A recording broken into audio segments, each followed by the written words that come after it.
Story jam में आपका स्वागत है। यहाँ आप सुनेंगे कहानियाँ, कुछ नई, कुछ पुरानी, कुछ जानी, कुछ अनजानी।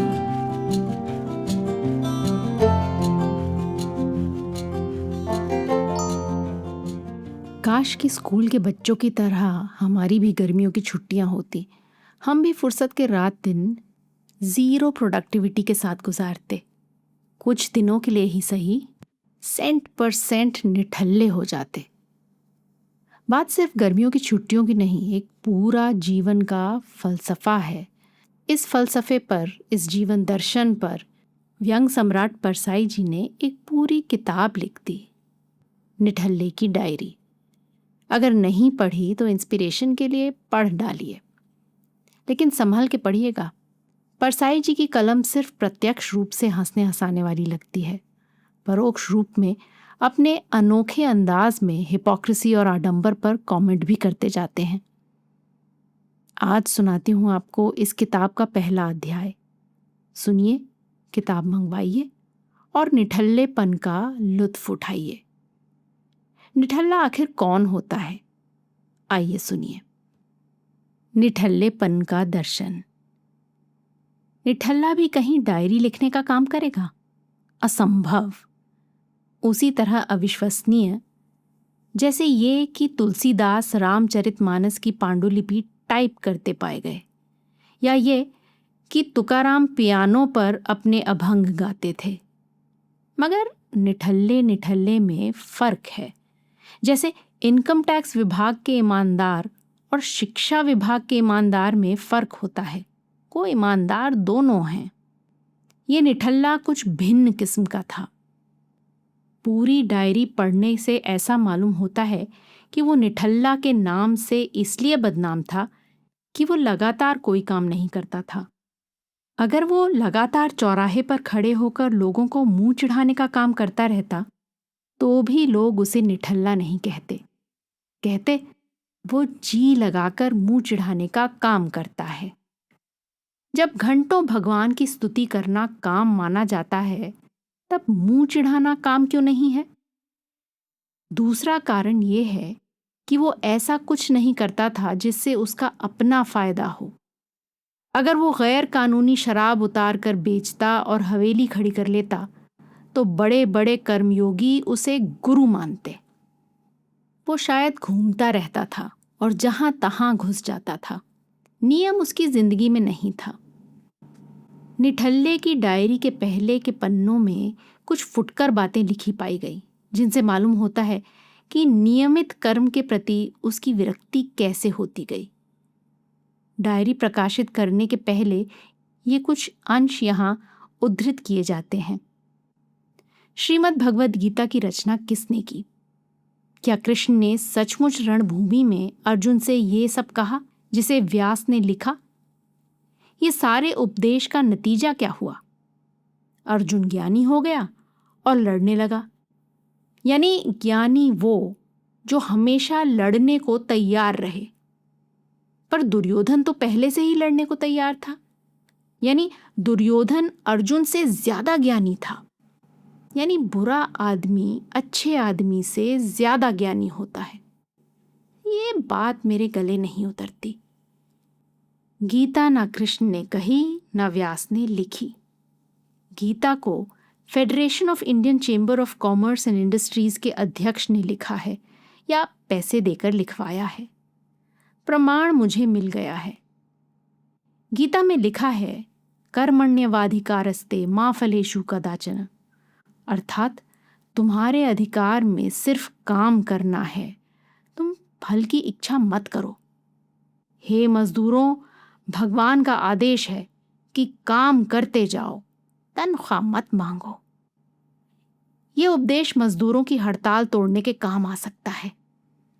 भगवान ऐसा उपदेश नहीं दे सकते कि काम करो पर पैसा मत मांगो। सिद्ध हुआ कि गीता या तो federation of Indian chamber of commerce and industries के अध्यक्ष ने लिखी है या किसी से लिखवाई है। इसीलिए राजगोपालाचारी को गीता विशेष प्रिय है। इस शोध के बाद मुझे कर्म से अरुचि हो गई है। पुराने जमाने की बात है। भारत के किसी जामुन के पेड़ के नीचे 3 आदमी मुंह खोले लेटे थे और कह रहे थे, आ जामुन मेरे मुंह में गिर। जामुन गिरने ही वाला था कि वहां एक घुड़सवार आया। वो घोड़े पर बैठकर घूमने को बड़ा काम मानता था, जैसे आजकल सरकारी जीप पर बैठने को काम माना जाता है। उसने उन तीनों को हंटर मारकर भगा दिया। कई साल बाद पश्चिम में एक लड़का एक सेब के पेड़ के नीचे बैठा था। वो भी कह रहा था, आ सेब मेरे मुंह में गिर। सेब जामुन से बहुत बड़ा होता है। निष्कर्ष निकाला कि जहां तक खाने का संबंध है, पश्चिम का मुंह पूर्व से बड़ा होता है। बीते साम्राज्य और सेब इसके गवाह हैं। उस समय वहां कोई घुड़सवार नहीं आया, क्योंकि यूरोप के सारे घुड़सवार संकट में फंसी सुंदरियों की रक्षा खोज खोज कर रहे थे। सेब गिरा और लड़के ने ग्रेविटेशन, गुरुत्वाकर्षण का सिद्धांत खोज लिया। अगर वो घुड़सवार वहां ना जाता और एक जामुन भी उनमें से किसी के मुंह में गिर पड़ती, तो उस सिद्धांत की खोज का श्रेय भारत को मिल जाता। भारत में अनुसंधान को कोई प्रोत्साहन नहीं दिया जाता। अनुसंधान करने के लिए बैठे मनीषी को अल्लाल कहा जाता है। उन्हें पहले घुड़सवार छेड़ता था और अब जीप सवार छेड़ता है। सारा देश अब पछताता है कि अगर हमारे वे 3 जामुन के नीचे के मनीषी छेड़े न जाते, तो हमें एक महान खोज का श्रेय मिल जाता। ऐसी ही भूल तब हुई थी जब लक्ष्मण ने मरणासन रावण से दुनिया भर की नीति की बातें तो पूछी, पर ये नहीं पूछा कि गुरु, उस गोली का फॉर्मूला तो बता जाओ जिसे खाकर आपके मरहूम भाईजान कुंभकर्ण 6 महीने सोते रहते थे।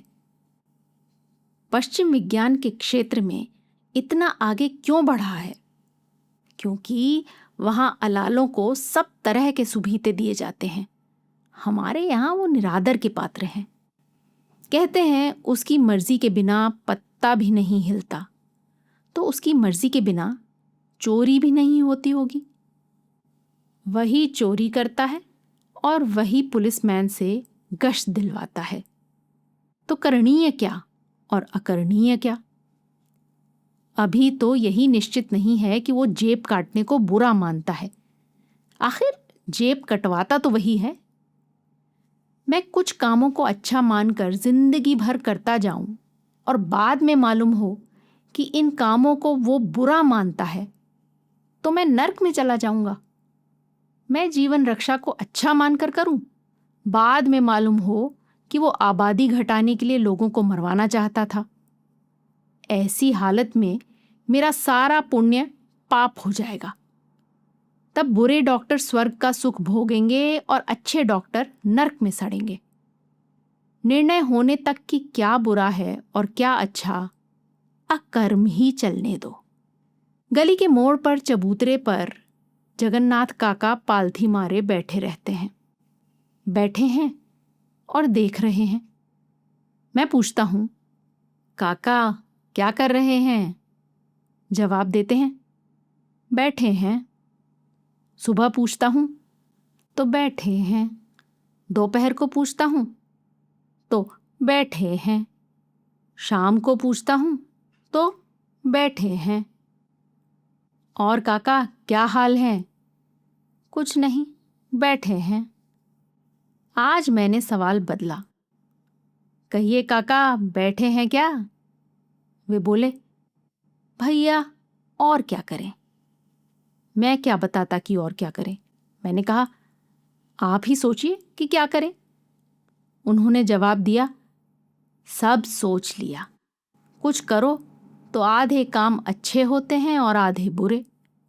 कुछ नहीं करने से कोई बुरा काम नहीं होता। बुरा करने से यही अच्छा है कि बैठे बैठे अच्छा सोचा करो। 26 तारीख की रात 11 बजे पंडित नेहरू ने कहा, मैंने सब फाइलें निपटा दी। मेरा सब काम पूरा हो गया। दूसरे दिन पंडित जी की मृत्यु हो गई। इससे देशवासियों को क्या शिक्षा ग्रहण करनी चाहिए? ये कि अपना काम पूरा करना खतरनाक है। जिसकी फाइलें पूरी हो जाएं, उसकी मृत्यु हो जाती है। जिसे जीवित रहना है और देश की सेवा करनी है, वो फाइलें कभी पूरी नहीं करेगा। जिसकी टेबल पर फाइलों का जितना बड़ा ढेर होगा, वो उतना ही दीर्घायु होगा और उतना ही बड़ा देश सेवक होगा। शासन में मंत्री से लेकर क्लर्क तक वो मेरी श्रद्धा के पात्र हैं जो कभी काम पूरा नहीं करते। वो देश के लिए जीवित रहना चाहते हैं। केंद्रीय सरकार को सहज हिदायत देनी चाहिए कि जो अपना काम पूरा कर देगा, उसे नौकरी से निकाल दिया जाएगा। वो मरकर अपनी सेवा से वंचित करना चाहता है। डायरी में निठल्ले के चिंतन और अनुभव के ऐसे अंश और भी बहुत हैं। आगे एक जगह लिखा है, अब मैं ऊब गया। मैंने दुनिया के बारे में बहुत कुछ अच्छा सोच डाला है। मैंने आसमान से रोटियां बरसवा दी हैं और चांद से दाल उड़ेली है। मैंने सारे बमों को बोरों में भरकर समुद्र में डलवा दिया है। सारे कारखाने मैं मजदूरों को दे चुका हूं। जगह जगह मैंने कल्प वृक्षों के बगीचे लगवा दिए हैं, जिनके नीचे बैठकर लोग एक छाएं पूरी कर रहे हैं। सारी सुंदरियों को मैंने उनके प्रेमी उपलब्ध करा दिए हैं और कोई विरहिणी नहीं बची है। सारे कवि मुझे गाली दे रहे हैं और जच्चा के गीत लिख रहे हैं। अब मेरे लिए कुछ सोचने को नहीं बचा। अब मैं कुछ दिन घूम घूम कर दूसरों के काम में दखल दूंगा। कल से ये मेरा दखल अभियान शुरू होगा। मैं काम नहीं करूंगा, सिर्फ दूसरे के काम में दखल दूंगा। आगे के पन्नों में निठल्ले के अनुभव लिखे हैं, जो जैसे के तैसे प्रकाशित किए जा रहे हैं।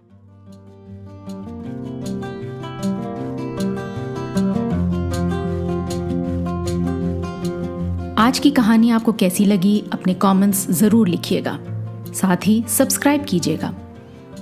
आपके फैमिली और फ्रेंड्स में आप जैसे ही कहानियों के शौकीन कदरदान और हैं, उन्हें ये कहानी व्हाट्सएप पर फॉरवर्ड करें। अगली बार फिर मिलेंगे एक और कहानी, लेख या कविता के साथ। तब तक अलविदा।